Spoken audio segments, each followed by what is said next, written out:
dulu Gus. Ngopi enak rupanya ya. Mm-mm. Ini jauh-jauh nih penyeduh kopinya dari tanah Sumatera, tapi Dari kopinya Riau. Ciwidey. Kan kita di Ciwidey. Ngobrol apa Gus? Bahas masa muda asik sih kayaknya Om. Bisa muda. Gue dong penonton kopi juga nih. Oh penonton mau kopi? Boleh. Kirain kagak Up. mau. Oke. Thank you. Ini good ini. Spesialis Tarkam. Aku sambil bakar rokok sabi ya. Katanya kagak mau dia. Oh butuh rokok juga. Wah. Kameramen dibayarnya sama rokok sebatang. Asbak ada. Oke. Asbak gua sendiri dah. Saya sendiri ya. Ini asbak kita. Jauh nih asbak Gus. Iya ya. Kamu ikut kan dulu ya? Tunggu lo. Ini asbaknya unik banget loh. Coba lihat nih. Iya. Asbak Itu dari kan waktu kita ke itu tuh Pantai Ombak 7 Pantai Ombak 7. daerah ujung genteng. Itu ideku ya. Itu ideku dan kamu larang dan sekarang itu paling berguna di sini. Iya, tapi aku kan yang bawa.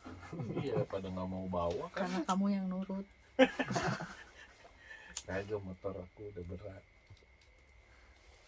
Gimana Gus? Itu Om, bicara tentang masa muda, kehidupan era 90-an, apa nih yang paling mendasari perbedaannya dengan kehidupan anak-anak muda di zaman sekarang? Lebih ke apa ya, itulah lebih ke effortnya kali ya, karena zaman kita dulu kan teknologi terbatas, serba terbatas lah, terutama media informasi itu kita sangat terbatas banget, karena masih zamannya Orba tuh, sebelum era reformasi itu. Jadi kayak contoh lah yang paling gampang gitu, kalau dulu tuh kita janjian sama temen kan cuma bisa by phone, paling banter dulu ada pager lah, tapi tetap aja kan pager juga kita nelpon dulu ke operatornya, kirim pesan doang, janjian mau ketemu di mana gitu, ada istilah apa tuh, OTW. Karena pasti gitu, kayak kita kalau mau janjian nih misalkan sama Agus kan kita pasti teleponan dulu tuh, janjian misalkan di daerah mana, Jalan Merdeka misalkan gitu, jam 9 itu udah pasti jam 9 tuh kita nggak mesti ketemu. Terus kalau misalkan miss, orangnya tuh pasti udah pindah tempat tuh, kan banyak tuh tongkrongan tuh dulu kalau di Bandung tuh. Nah pasti ada kebiasaan individu tertentu itu nongkrong di beberapa, kalau sekarang apalah skena lah ya, skena gitu. Kalau dulu enak nongkrong lah. Jadi bahasa skena dulunya nggak ada juga, baru belakangan lah 2000-an mungkin udah mulai ada skena itu. Itu juga kan karena informasi internet udah mulai masuk. Jadi fasenya kalau 90 tuh ya memang dengan berbagai keterbatasan kita, tapi asik. Kita bikin janji atau apa tuh pasti tepat waktu gitu. Nggak OTW gitu. Kalau sekarang kan OTW masih tidur padahal. Kalau di masa muda dulu Om bergelutnya di bidang apa? Muda. Dulu sih lebih sering di musik ya. Musik. Kegiatan musik kalau dulu. Berarti ini gitar legend ini ya. Ada logo The Beatles-nya. Enggak, ini punya anakku ini. Dia aku racun biar seneng lagu-lagu rock and blues. Musik terus? Musik ya nongkrong main lah, paling traveling. Makanya sampai sekarang ya kerjanya traveling. Emang dari dulu udah seneng. Gitu Gus. Jadi cukup jomplang ya perbedaan kehidupan anak-anak era 90-an sama anak 2000-an gitu. Iya, mungkin kan kalau sekarang tuh lebih banyak support sistemnya ya, lebih banyak kemudahan ya. Ya, kayak contoh kita beraktivitas musik zaman dulu tuh kan, kalau misalkan kita mau nge-branding band kita gitu, itu kan kita cuman pakai flyer atau poster yang kita tempelin di halte, di sekolahan-sekolahan. Kalau sekarang kan era digital, kayaknya udah jarang ya yang pasang-pasang poster gitu. Masih ada nggak sih? Ada sih, tapi dalam ruang lingkup kecil. Biasanya kan mereka juga bikin event khusus di skenanya mereka gitu. Ya sering kita juga tuh kalau lagi pasang-pasang poster itu tuh pasti berurusan sama Tibum, Tibum apa tuh? Satpol PP. Kalau sekarang iyalah kita pasang di mana aja dikejar-kejar tuh. Kadang kita udah pasang dirobekin gitu kan. Kalau di Sumatera itu bahasa manjanya dong. Apa itu? Among aja, Apa tuh? Apa? pramung praja. Ya gitu Gus. Jadi om masa mudanya di kota Bandung ya. Bandung, saya lahir gede di Bandung sih. Nah bicara Bandung sendiri om, Bandung tuh punya kesan tersendiri nggak buat om? Karena nggak tahu nih, aku juga kan belum lama di Bandung. Tapi kayaknya entah kenapa orang kalau bicara Bandung selalu mengidentikan dengan romantisme, terus keindahan alam dan sebagainya. Kalau untuk dulu warga iya, Bandungnya sendiri gimana coba? warga Bandungnya sekarang udah gak nyaman sebenarnya. Makanya kita pindah ke gunung. Mungkin kalau dulu iya ya, zaman-zaman kita ya waktu masih kecil gitu. Era-era 80 90 tuh kan menyenangkan gitu. Satu sisi ya kalau zaman sekarang kan udah padat banget ya. Kalau dulu kan masih enak lah jalanan tuh. Kayak volume kendaraan jaraknya tuh kan kalau sekarang udah rapat banget gitu. Kalau dulu jarang kendaraan tuh, makanya nyaman, adem, nggak banyak polusi, seru lah Bandung dulu tuh. Ya saya rindu Bandung yang dulu sebenarnya, cuman sekarang kan udah nggak bisa. Kalau sekarang banyak pendatang kayaknya. Mungkin gitu. Cuman kan ya memang dari tata kota aja udah salah. Dulu kan zaman Belanda tuh dibikin kota Bandung tuh kan buat hanya 3.000 penduduk gitu ya. Bayangkan sekarang jumlah Tahu ya. penduduk berapa? Kalau di Jawa Barat sendiri aku kemarin sempat lihat datanya di BPS itu sekitar 50 juta. 50 juta itu udah seperempatnya warga Indonesia kali ya. Indonesia. Di Jawa Barat, makanya tuh kayak di Bandung mah numpuk. Terus aku juga herannya Bandung kok jalannya kecil-kecil gitu ya. Ya karena dulunya emang di create-nya bukan buat jadi sebuah kota besar. Ya sekarang kan seolah Bandung dipaksa jadi sebuah kota besar lah. Itu yang jadi masalah gitu.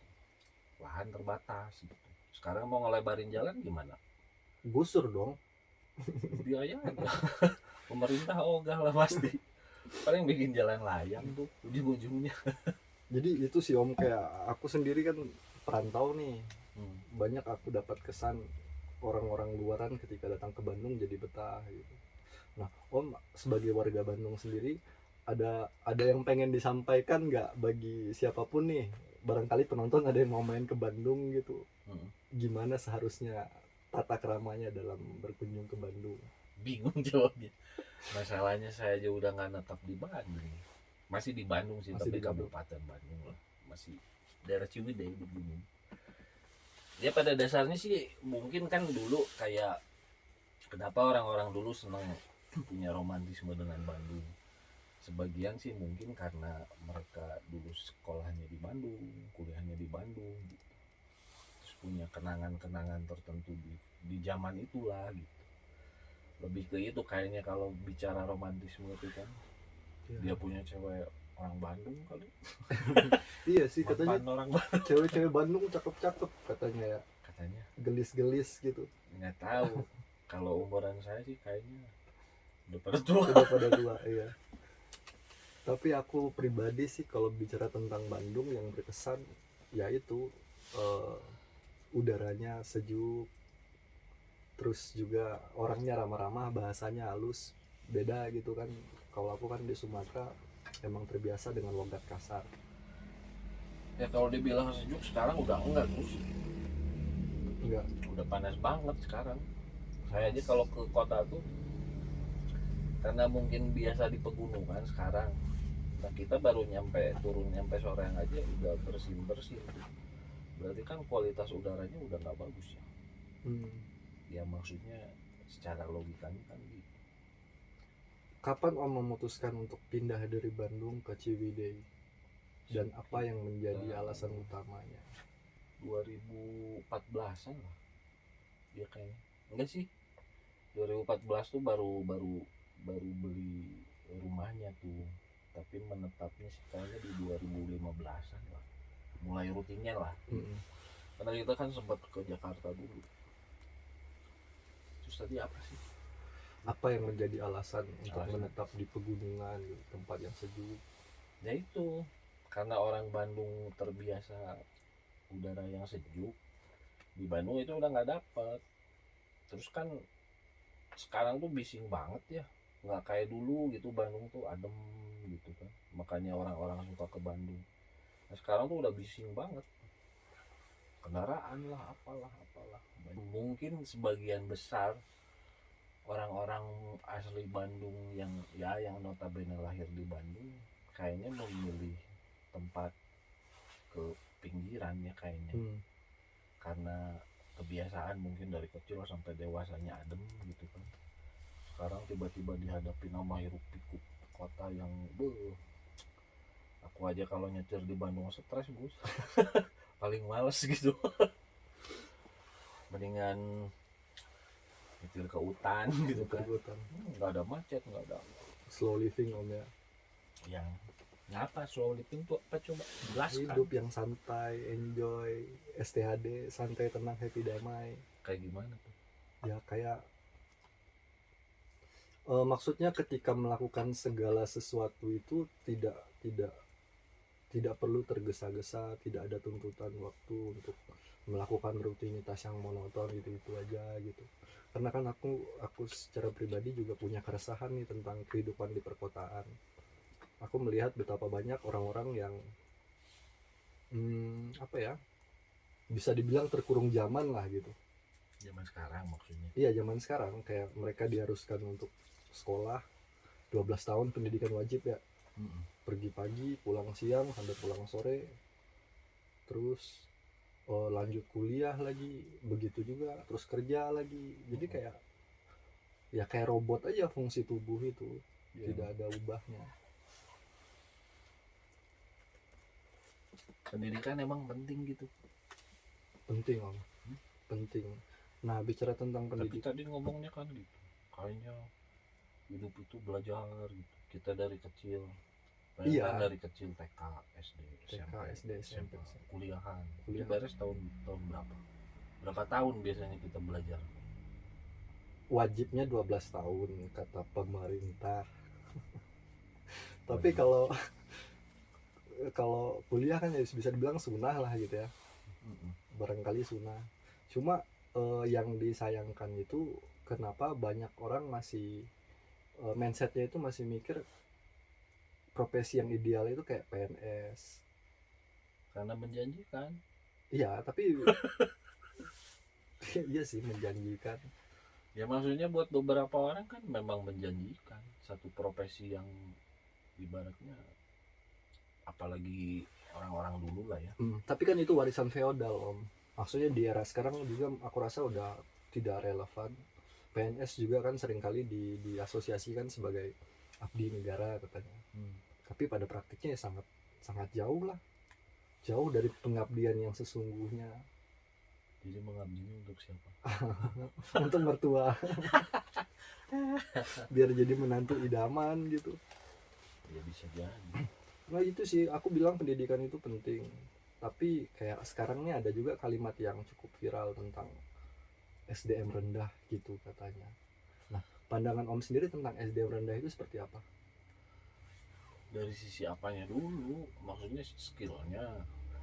Iya, secara keseluruhan lah tentang kalimat SDM rendah. Karena aku sendiri ya cukup resah juga dengan kalimat itu. Kayak contohnya kenapa orang-orang sering kali menjustifikasi sosok-sosok yang melakukan penyimpangan di ranah sosial dibilang SDM rendah. Padahal yang ngomong pun ya secara tidak sadar mungkin barangkali termasuk bagian dari SDM rendah tadi gitu. Apa ya jadi ya? Maksudnya banyak faktor sih Gus. Kayak bicara kalau SDM rendah, otomatis pasti salah satunya pasti ada peran pendidikan di situ ya. Nah sejauh mana peran pendidikan zaman sekarang tuh aku juga nggak tahu ya, karena anakku juga kan udah lewat tuh, udah umurnya udah cukup dewasa gitu, jadi nggak terlalu nyimak nih anak-anak generasi sekarang tuh pendidikannya seperti apa gitu. Cuman yang kalau aku lihat sih lebih ke adab sama ini sih, adabnya aja kali ya. Adab Ya maksudnya antara anak orang tua tuh mungkin udah ini apa, kepengaruh budaya luar kayaknya. Kan pengaruh budaya luar itu sangat luar biasa sekarang Gus. Dengan adanya internet apa orang kan gampang mau lihat-lihat apa, nyari apa juga bisa kan. Nah mungkin filter di situnya yang bikin secara pribadinya gitu kan ada yang kurang, yang akhirnya mungkin itu jadi kekurangan secara sumber dayanya, bukan masalah skill aja kan. Bisa lebih ke adab akhlaknya atau apa mungkin ya. adab atau ilmu, mana yang lebih utama? Kalau aku lihat anak-anak sekarang kan banyak yang kreatif, bicara musik aja kan bagus-bagus sih aku dengar, meski aku juga nggak tahu sih kalau anak aku nyetel aja ini bagus musiknya gitu. Beda dengan zaman kita dulu yang rekaman tuh kan emang pakai pita DAT gitu kan, yang kalau salah ya udah Nggak bisa ya, kalau sekarang kan gitu ya. tambal-tambal gitu. Nah, makanya kalau dulu tuh kan ya kalau bicara di musik juga lebih matang karena mereka latihan dan perform gitu. Kalau zaman sekarang kan ruang perform tuh bisa di mana aja. Om dulunya kan semasa mudanya itu aktif bermusik. Ya aktif juga sih. itu masih bertahan sampai sekarang? Enggak sih, udah ya paling cuman buat di rumah aja. Kalau lagi santai pengen main gitar ya main gitar. Bukan menjadikan musik itu sebuah profesi. Dulu juga sih enggak. Cuman buat seneng-seneng aja sih. Jadi hanya sekedar hobi ya. Hobi lah gitu. Nggak ada orientasi kita pengen gimana. Nah bicara tentang dulu dan sekarang juga apa ya, nggak tahu dah dulu udah ada atau belum. Cuma kan sekarang ada semacam mengkotak-kotakan generasi juga tuh. Kayak generasi milenial, baby boomer, generasi Z, sampai di era 2010-an ke atas itu gen alpha ya. Nah Om sendiri menanggapi fenomena-fenomena seperti itu bagaimana? Maksudku generasi-generasi itu benarkah menggambarkan karakter spesifiknya? Kalau dilihat mungkin iya ya, cuman kan lebih ke apa ya, kalau aku lihat tuh lebih ke karakter si generasinya gitu, punya karakter masing-masing gitu. Kan kayak mungkin era di atas aku baby boomer gitu kan, itu kan memang apa old school lah gitu. Didikan orde baru, aku juga didikan orde baru sih. Iya iya kan kalau abis baby boomer Gen X katanya. Nah si Gen X juga kurang lebih cuman proporsional, jadi 50% kita ada didikan orde lama, orde baru.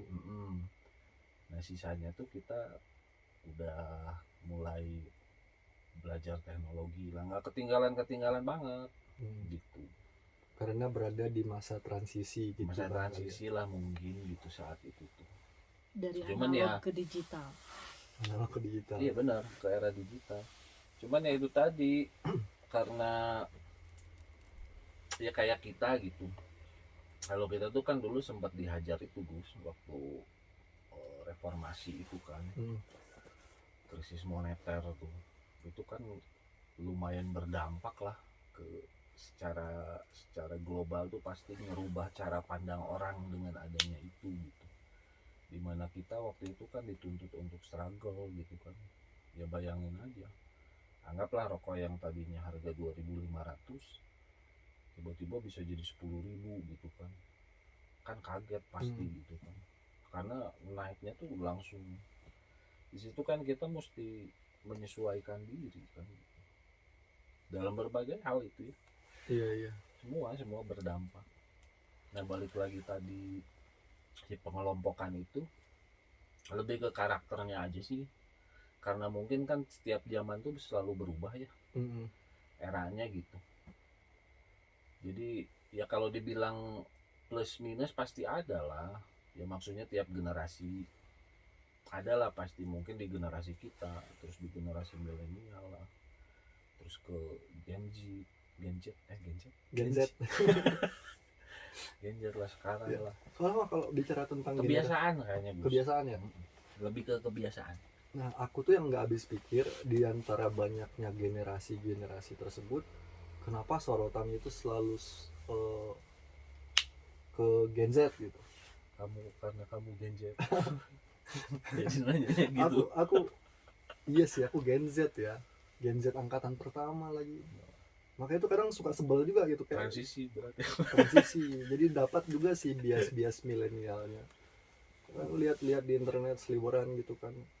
Pasti ada bilang Gen Z itu daya juangnya rendah.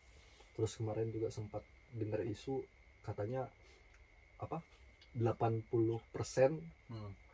Gen Z itu dipecat dari pekerjaan. Alasannya ya itu banyak tidak bisa menerima feedback, terus susah buat fokus. Faktor utamanya sih kalau aku sih dari pendidikan dini katanya kayaknya ya. Karena mungkin kan generasi sekarang tuh lebih mudah untuk mendapatkan apapun gitu, maksudnya akses informasi apa segala macam. Jadi dari sisi effortnya tuh, upayanya tuh mungkin nggak sesulit kayak kita dulu. Kalau dulu kan kita pengen jangan yang susah-susah lah, kayak kita pengen kaos band tuh ya, kalau zaman dulu itu kaos band tuh kita mail order Gus, pesen. Dapatnya tuh biasanya di majalah-majalah tuh, ada majalah-majalah luar, biasanya kita dapat di daerah Cikapundung situ tuh. Cikapundung itu masih di Bandung. Masih Bandung, daerah Asia Afrika. Nah di situ banyak tuh kan majalah bekas luar gitu kan. Nah kita dapat dari situ, pesen lah, bisa 2 bulan. Coba sekarang tinggal check out, udah 2-3 hari nyampe ya. Ya lebih ke kebiasaan, hal-hal yang mudah itu kayaknya berdampak ke karakter si orangnya ya, kalau menurut aku. Cuma bicara tentang presentasi tadi juga artinya kan masih ada nih sisa 20%. Ya itu makanya kamu jadi 20% ya jangan yang 80%. Dan presentasi itu pun bisa dinaikin juga, gimana caranya nurunin margin yang 80% tadi lebih rendah lagi gitu kan. Iya. Aku juga terus terang anak aku termasuk Gen Z juga kan. Memang kita juga agak sedikit ada hal-hal yang nggak sepakat gitu dalam menyikapi berbagai hal gitu. Cuman ya kalau aku lihat tuh dari sisi anak-anak Gen Z sekarang tuh, kalau bicara kreativitas tuh oke sebetulnya. Cuman ya tinggal ditopang sama itu daya juangnya lah. Daya juang. Sama tanggung jawab gitu. Ya kalau aku sendiri memaknainya mungkin dampak dari perkembangan teknologi juga sih. Maksudnya kan di era sekarang itu segala sesuatu terkesan pragmatis. Beda, jadi penghargaan terhadap proses itu lebih rendah ketimbang dulu. Maksudku ketika orang sekarang gagal di satu hal, dia masih memiliki berbagai banyak opsi kesempatan lagi. lain kan. Banyak yang bisa dicoba lagi. Memang satu sisi memudahkan, tapi ya kayak mata pisau lah, gimana bawanya. Teknologi bisa dipakai apa aja kan. Kayak nonton YouTube aja kan, banyak banget, kita mau nyari apa di YouTube ada. Cuma ya balik lagi filternya tergantung. Nah filternya tuh justru ke individunya. Mungkin ya disitulah peran orang tua, mungkin lebih bisa ngefilter mana yang positif mana yang negatif. Itu kalau sekarang kan susah. Berarti dulunya Om itu pernah jadi anak hits di era Soeharto gitu ya? Ya enggak juga lah, lumayan. Cuma itu Om, bicara tentang Orde Baru juga masih ada tuh kayak kalimat gimana enak zaman kuto gitu. Enggak enak. Nggak enak. Yang penting sih kita bisa nyesuaiin ya. Kalau aku kan lebih ke gimana caranya kita menyesuaikan zaman aja sih. Kan kayak dulu gitu. Kayak gini lah. Kenapa cenderung orang-orang sekarang tuh lebih apa sih? Idealis gitu. Idealis terus idealis dalam arti apa ya? Secara individu gitu. Bukan secara karya atau apa. Orangnya tuh penyendiri gitu, kadang cenderungnya gitu, pengen beda dari yang lain gitu. Nah kalau zaman dulu keseragaman tuh itu yang tren Gus. Jadi kayak zaman kita dulu, contoh lah dulu ada fase dimana rame tuh logonya si Red Hot Chili Pepper di kaosnya warna abu misti. Itu kayaknya satu Indonesia kalau nggak pakai kaos itu belum disebut keren. Disebut keren ya. Iya, kalau bicara keseragaman tuh zaman dulu lah. Itu malah keren, justru yang kita yang berbeda tuh malah jadi dikucilkan gitu. Kalau zaman sekarang kan mungkin beda ya. Kebalikannya malah. Kebalikannya kita nyari yang beda, pengen beda lah dari yang lain atau apa gitu. Saking pengen bedanya sampai banyak orang yang bikin sensasi juga gitu kan. Iya, cuman sensasinya gitu lah. Kadang aneh-aneh. Om, sambil minum kopi kita Om. Ayo lah. Ya banyak Gus. Kalau bicara ya kalau kita ingat zaman dulu sih pengen sih kita juga balik lagi ke fase itu, tapi kan udah nggak bisa, udah susah gitu. Itu tuntutan zaman juga sih. Justru sekarang ya gimana caranya, malah aku berpikirnya gini, kita yang ibaratnya lebih tua lah dari mereka harus bisa masuk ke dunianya mereka gitu, beradaptasi mau nggak mau gitu. Nah nanti kan kita bisa, kalau udah masuk tuh kan kita tahu nih, oh kurangnya apa, ini ya kayak nggak jauh-jauh lah, aku nggak mesti ke orang lain, ke anak sendiri aja prakteknya tuh.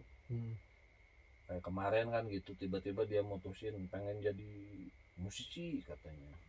Aku kan cuma ngasih opsi doang gitu kan, kayak bicara industri musik tuh kan luas gitu, bukan hanya sebagai performer gitu kan, bisa jadi produsernya, musik director, teknisi lah, banyak banget gitu.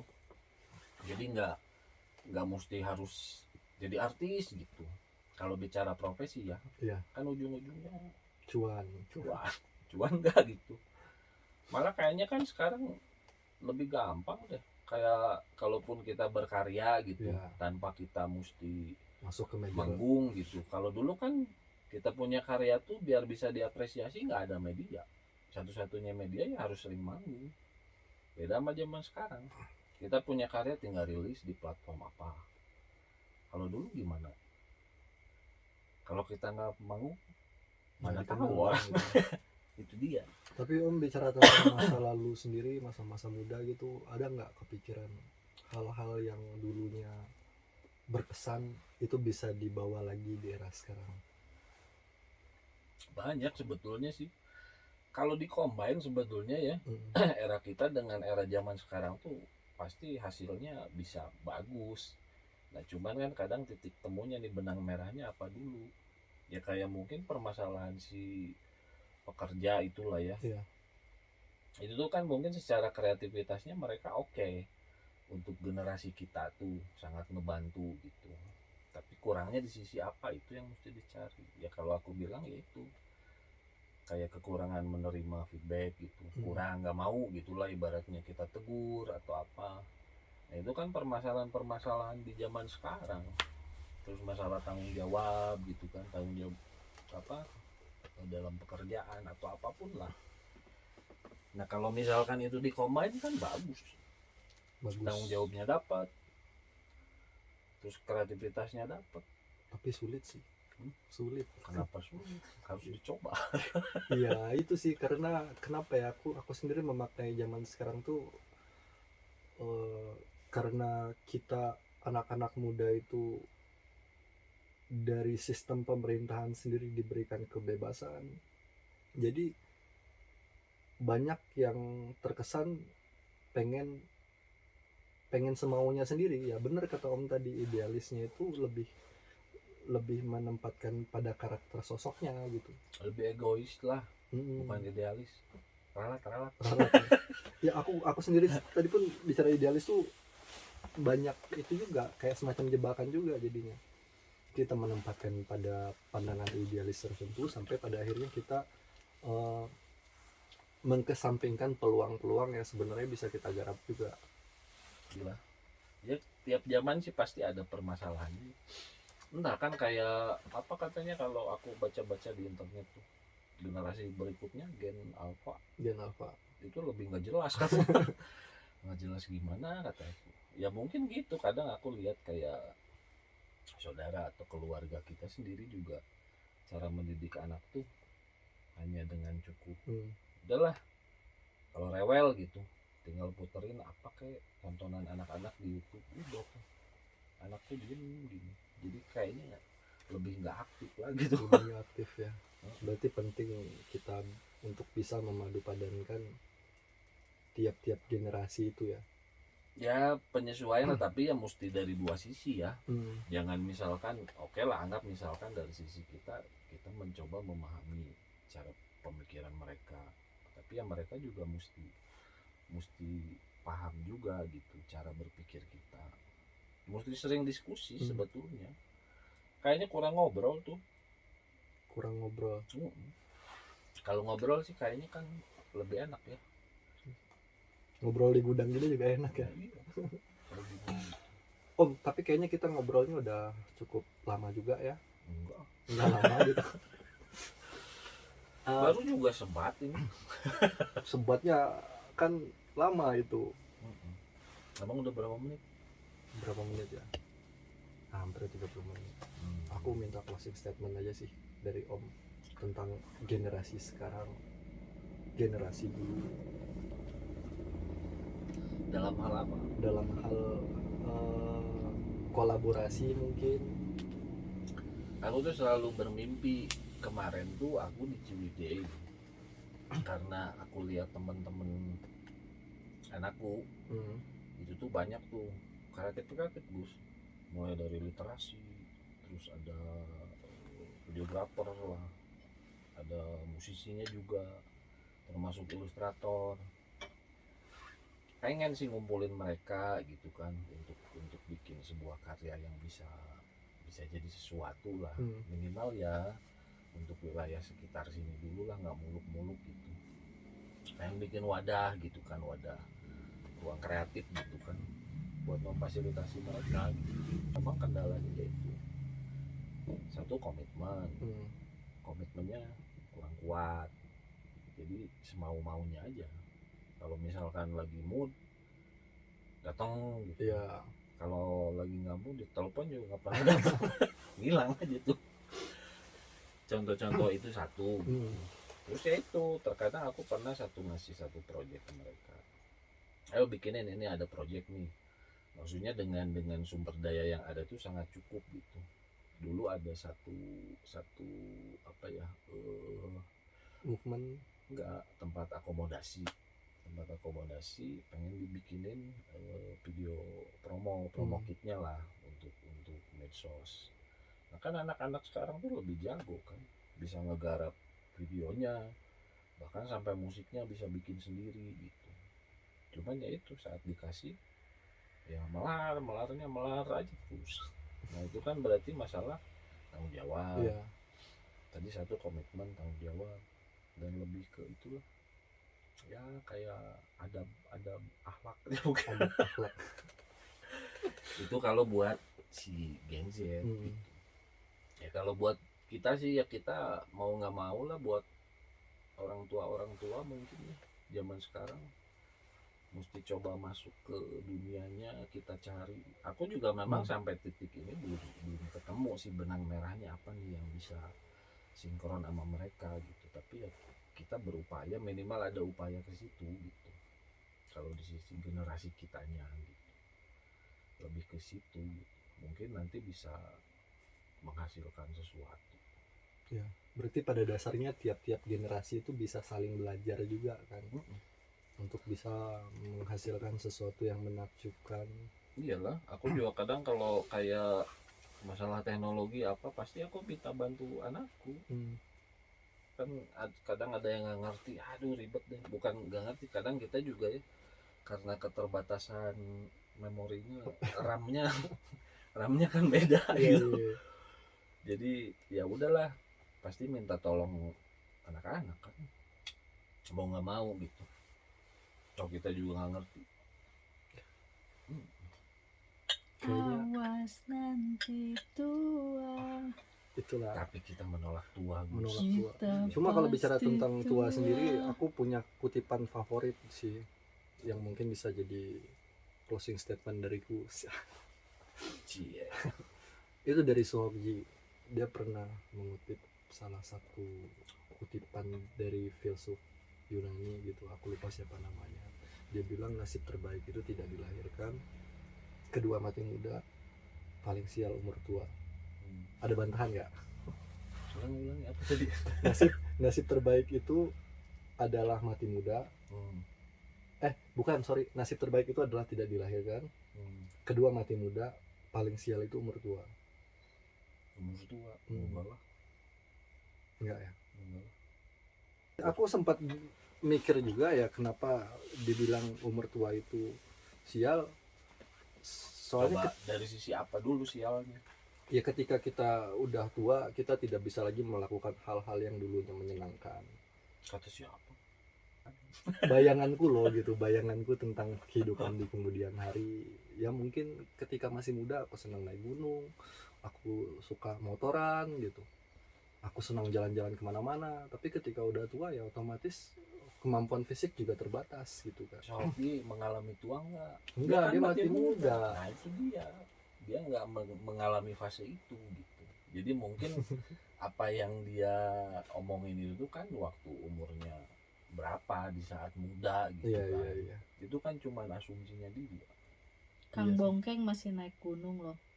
Nah, Usianya Kang udah Bongkeng lanjut. tuh masih naik gunung. Iya. Itu kan masih asik. Berarti 70 balik lagi tahun. ke individunya juga kalau gitu ya. Iya.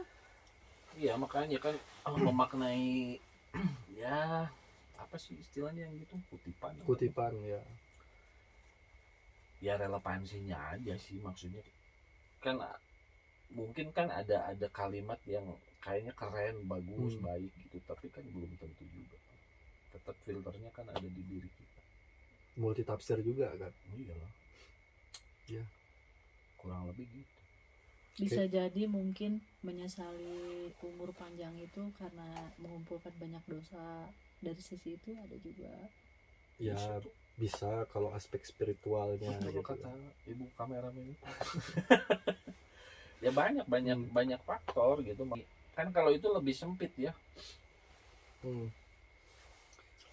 Kalau dimaknai lebih luas kan ya banyak banget. Kayak Mungkin dia terlalu cemas aja untuk memaknai masa depan gitu ya. Bisa jadi ada ketakutan, aduh nanti kita masa depannya seperti apa, makanya keluarlah statement seperti itu. Kan nggak pernah tahu kita.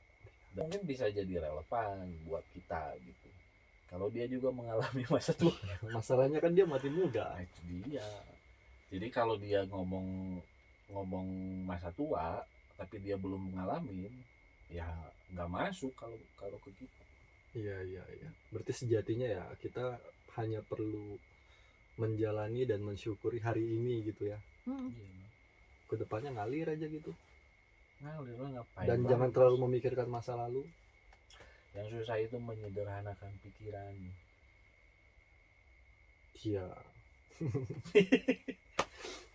Iyalah. Iya. Kan kita terkadang tersibukkan dengan pikiran-pikiran yang tidak mendasar. Jadi itu juga sih pesan-pesan buat teman-teman di luaran sana. Coba sederhanakan pikiran. Gimana? Ya jangan terlalu mempersulit keadaan lah ya, kayak apa ya? Ya mungkin barangkali orang ketika sudah dewasa itu kehilangan spontanitas. Beda sama anak kecil gitu kan, anak kecil berantem sama temennya 5 menit kemudian udah baikan. Tapi ketika orang dewasa berantemnya 5 menit, musuhannya bisa 5 tahun gitu. Ya nggak semua tapi semua orang beda-beda lah, nggak bisa kita sama ratain. Yang penting mah itulah, kalau aku bilang tuh ya kita harus bisa menyesuaikan dengan segala zaman ya, sepanjang umur kita gitu. Adaptasi diri sepanjang zaman yang kau lalui. Iyalah, Karena kita survivor loh. Dari zaman analog ke digital, Ya, dari zaman prasejarah tuh sebelum ada komputer. kata motivator juga kita itu kan terlahir sebagai pemenang katanya gitu. menang apa? Menang lotre. Menanggung masalah kehidupan. Oke. Kayaknya cukup ya obrolan dari kita yang cukup panjang juga kali ini. Obrolan random. Ya, sekian. Mungkin teman-teman bisa pantengin terus podcast kita karena pasti bakalan banyak obrolan unik lainnya. Salam.